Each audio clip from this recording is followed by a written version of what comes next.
Good morning, everyone. Welcome to the National Air and Space Museum at the Udvar-Hazy facility. This is the best Air and Space Museum besides the one in Washington, D.C. This has got a collection of aircraft that you have never seen before, or maybe you have seen before. A lot of firsts, a lot of onlys, a lot of lasts. So we're walking in the main entrance now. Looking down and looking around at all of the aircraft that are here. This right here is an F4. You can see down along the entire length of the hangar here. There is also the SR-71 sitting here, and the P-40 Warhawk sitting here. And then all the way in the back there, we'll get to that in a little bit. The Space Shuttle Discovery is back there too. A collection of World War II aircraft. The last Concorde is here. A lot of cool stuff in this museum, and one of my absolute favorites.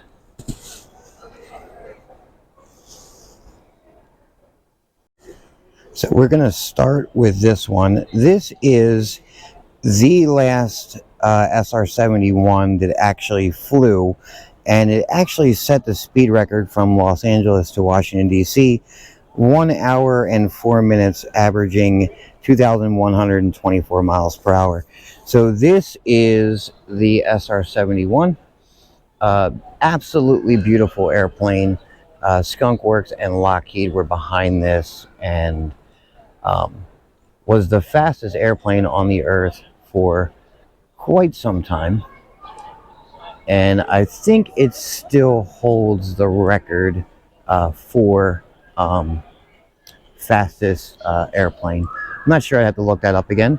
But you can see these huge engines. The interesting thing about this airplane is this airplane actually shrinks and expands. So you can actually see wrinkles and warping on underneath of the wings to where it stretches. So when they fill this thing up with fuel, it would actually leak fuel. So very interesting that it did that, but you can see the engines are actually out of it now. But yeah, they the tail is the Skunk Works logo and all of that. So I'm gonna walk all the way around this here.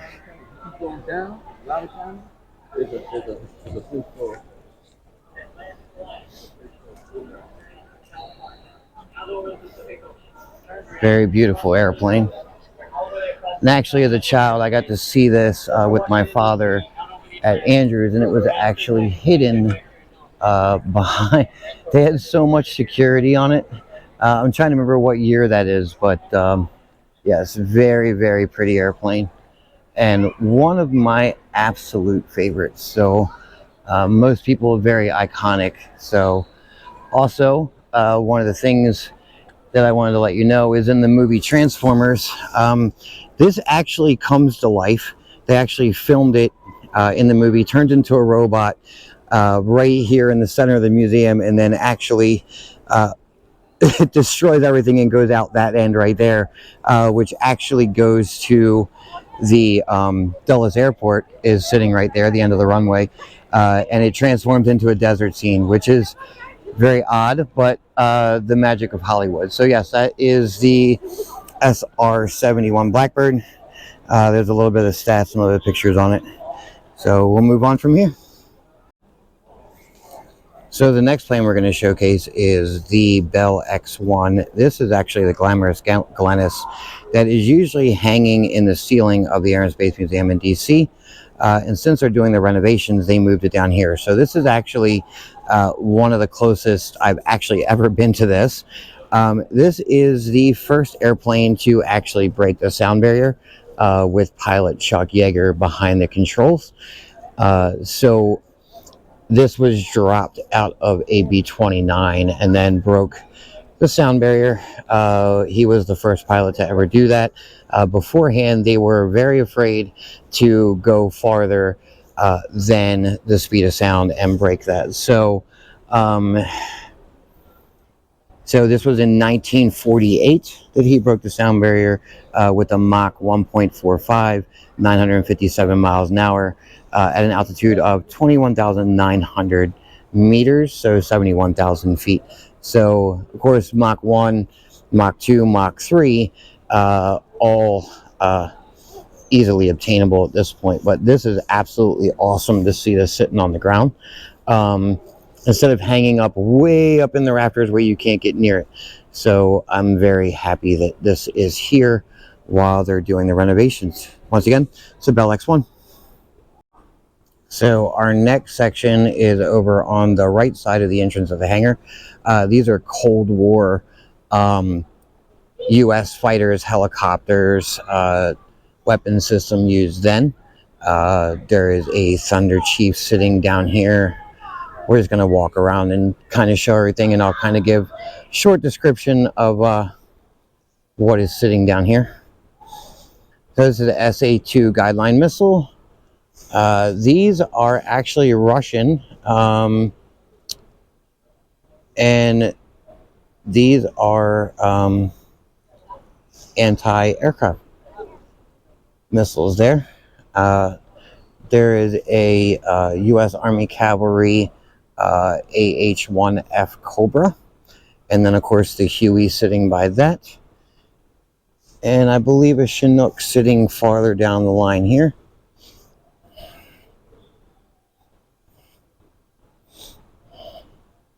It's actually a Sea Knight, not a Chinook. And we're going to kind of walk around all the displays here, and I believe there is a flying boat that's sitting back here that was actually in Pearl Harbor and is actually not restored. So restored but not fixed up. There is bullet holes in the wings, the fuselage. Yeah. So we'll walk back around to that one here in a second.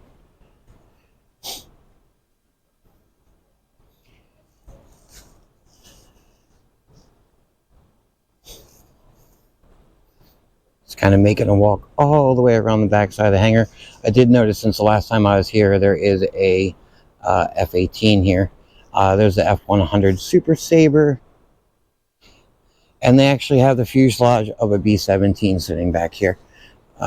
This is new as well. So some of the things I see when I'm here one year, and then next year I come back and there's new ones here. But yeah, this is definitely a B-17 sitting here. No wings or propellers or wheels or anything on it, so I'd be interested to find out a little bit of history on this one. And then they put an F-18 back here in the Blue Angels colors. There's also an F-15 or an F-18 nose cone. So that is Shoo Shoo Baby sitting there. So I actually have read some history on that airplane. So this looks like it's Airplane 1 from the Blue Angels. So, of course, the Blue Angels replaced their F-18Cs with the bigger model, I believe, last year. So, very cool to see number one of the flight crew, Captain Rudd airplane there, A6. Or an EA6, yeah, it's an EA6 Prowler. That was used for electronic jamming, Flight of the Intruder. So the Intruder is the attack version, the Prowler is the electronic jamming. Here is the F-35, which is a very cool airplane as well. Actually, this is the X-35B. So this was a test model. Of course, that is fully operational. There's a Sparrow missile on the ground there. And then I think the other Intruder or the other Prowler is up here. So they actually have two of the EA6s. So interesting to see that they have two. So yeah, that's an A6 Intruder. The Prowler is sitting down next to it. And then let's see what we got next over here. We have an F4 Phantom. This was Navy based. Well, this is Marine, but carrier based aircraft. Big airplane. And then that was replaced by the Tomcat. Yeah, this is a Phantom 2. And then you have a Russian MiG-21 fish bed sitting here too.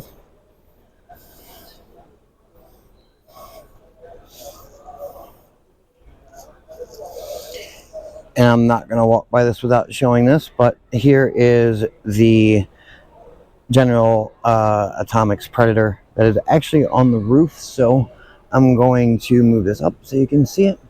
But yeah, she's sitting up there.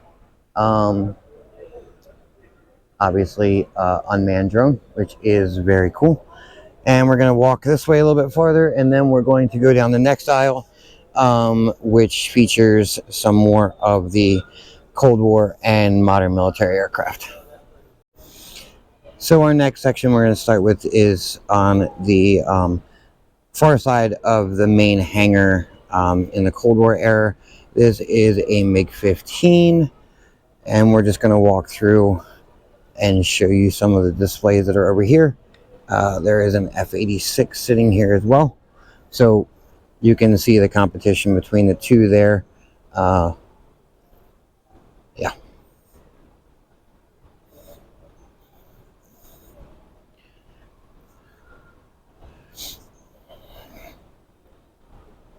And there's a T-33A Shooting Star, so this was a training aircraft.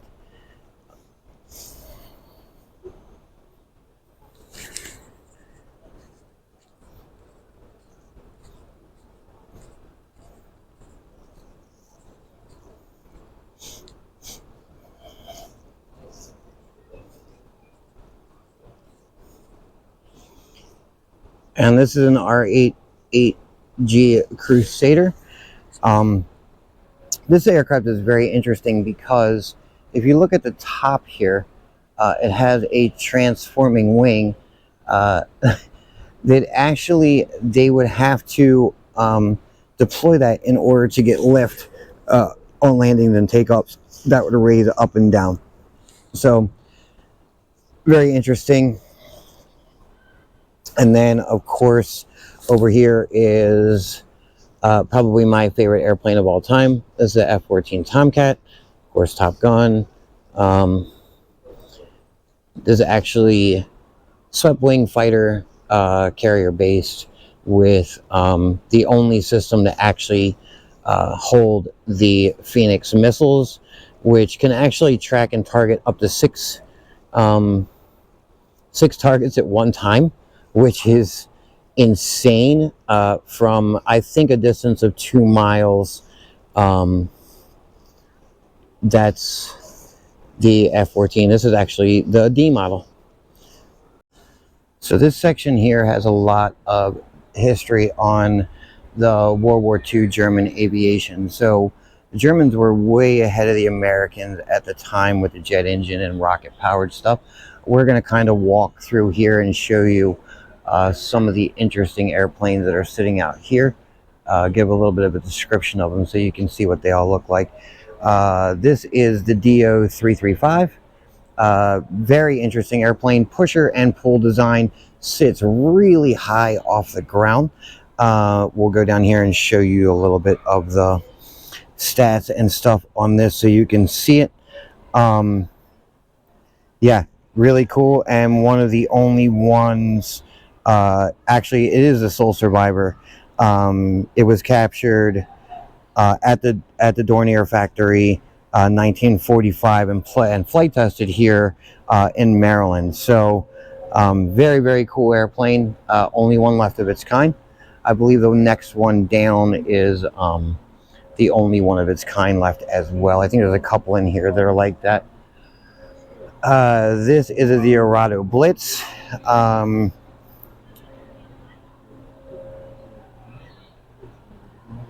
So it served from 44 to 45 and was captured in Norway. This is the only sole survivor of this airplane as well. So they have airplanes in here that you're not going to find anywhere else. One of the cool things is, as you can see here, they put a picture of a panoramic of what it looks like to be in the cockpit of that airplane. And we'll move on to the next one here. This is, I believe, a Hinkle. It is. This is a Hinkle HE219 Eagle Owl. So this was built in late 1944 and is also a sole survivor. This is the only one left in the world of this type of aircraft. It was captured in Denmark in May of 1945. Interesting, another interesting airplane, and they actually painted it and it matches exactly. This next one here, I believe, is a Focke-Wulf. Let's see what we have. This is the FW190, the Focke-Wulf 190. It appears that this, I know that there's more of these everywhere. I've seen these in different museums. This one was surrendered in 1949 and then restored in 1980-83 and was transferred here, which is in the 80s. So, and restored and repainted. So very, very nice airplane, nicely displayed. So this here is the ME-163, the Comet, first and only tailless rocket-powered interceptor to see service in World War II. This is a very interesting airplane. I think there might only be one of these left, and I think this is it. I'd have to do a little bit more research to find out that is true. What is very cool is not only do they have the airplane on display, they actually have the motor as well. So you can see the motor all laid out with the rocket engine. So this is a very interesting airplane. So they would use this to quick takeoff. You can see the wheels underneath of here actually fall off, and it lands on a skid if it makes it back. Basically, they would use it, launch it real quick, hit the B-17s that were coming in over the German airspace, and then attempt to land it. So, very interesting airplane. It's the ME-163 Comet. So, I'm going to start the middle section off of the hangar with the Japanese combat aircraft from World War II. This is the Gecko Irving. These were 3-seat daylight escort fighters. So we're just going to kind of walk through all the Japanese stuff. So you can see that they have plenty of aircraft here from all the different countries, which is really neat. Some of the stuff is actually in pieces from where they found it, that when they recovered it, they could not find anything else. Here's a nose piece of a Shinden. This was actually the second prototype, and it never flew. So you can see they have parts of some of the aircraft that are here. There's part of a Nick, Kawasaki Nick. It was a night fighter version, and is the last surviving Nick that they ever built. This over here is the Ciron, so Japanese float plane, and I believe that they never saw combat, but it was loaded into a submarine, and then they were attempting to sail it over to the coast of the United States, and then load it onto the submarine, push it out the hangar of the submarine, surface, unload it, put it together, fly it into the United States, bomb the United States, come back, land. However, very ingenious idea. However, it was never, it never took off. So the Kika is back there in parts. That's another one. I believe this is the AGM-0 sitting here. No, this is the George.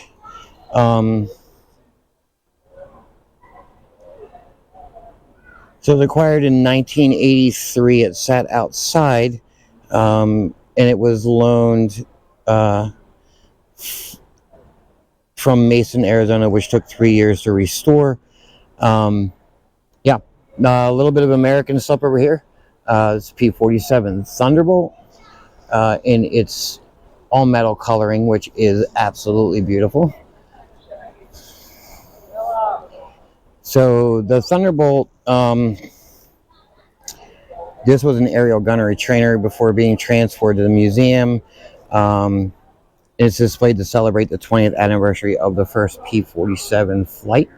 Very interesting. As you can see, I'm actually walking underneath of the Enola Gay as well. We'll get better footage of that as we go around here. Some more airplanes over here. And like I said, there are pieces and parts. So yeah, so the B-26 is actually sitting back in the restoration facility. Some of the pieces and parts are out here, and then we'll get to the Enola Gay here in another shot. We'll go back around to the roof and show you more of that. This is one of my favorite airplanes of World War II. This is the P-38 Lightning. They served mainly over in the Pacific Theater, and very interesting airplane. Twin booms, twin tail, twin engine, all firepower. Very, very fast airplane, very agile airplane. But one of my favorites. It's very hard to find these in any museum. This one served from 1942 to 1945 with the U.S. Army Air Force. They flew in Europe, the Mediterranean, Pacific, and this one looks like it. The right engine exploded in this before it could conduct the experiment that the test pilot was going to. But that is the P-38. It's the Lightning. So this here is the Hawker Hurricane, a British airplane. Was served in 1944 as a training aircraft during World War II. Very, very pretty airplane. Of course, the Enola Gay sitting in the background as well. So come over here, the Horton HO-229V3, the third prototype all-wing jet aircraft.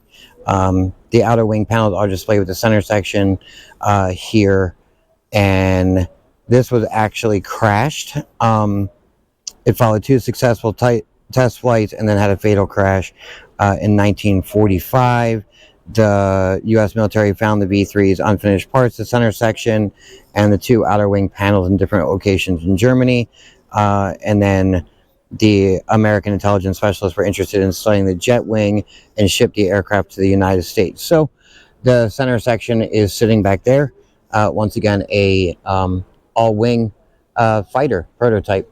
So another one of the V2s. There's how that happens. This is a Boeing Stearman Cadet. Was accepted by the Navy in 1943, exactly 2 years after the attack on Pearl Harbor. The airplane was flown to Iowa Air Station, where it was used to train naval aviation cadets until 1946. We got helicopters over here, one helicopter, and then we've got the Black Widow sitting in the middle. So we're going to kind of walk around here. The Sikorsky XR-4C, and then we're going to go around the corner here and look at the other stuff that's in the display cases, and then onto the Black Widow. I love that they have the displays in here with all the flight gear and the models. This is absolutely one of my favorite museums. So sitting back here is the Northrop P-61 Black Widow. This was a night fighter that was used to destroy enemy aircraft at night in bad weather. It first flew in 1942, just after D-Day. And this one here had seen combat in every theater and destroyed 127 enemy aircraft, not this aircraft alone, but the P-61 and 18 German V-1 buzz bombs. This was delivered in 1945. It flew in cold weather tests, and the Smithsonian led to National Aviation Aeronautic.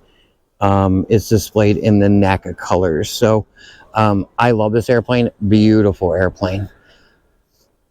And one of the other ones that's very interesting that's down here is the Northrop N1M, which is a propeller-driven flying wing.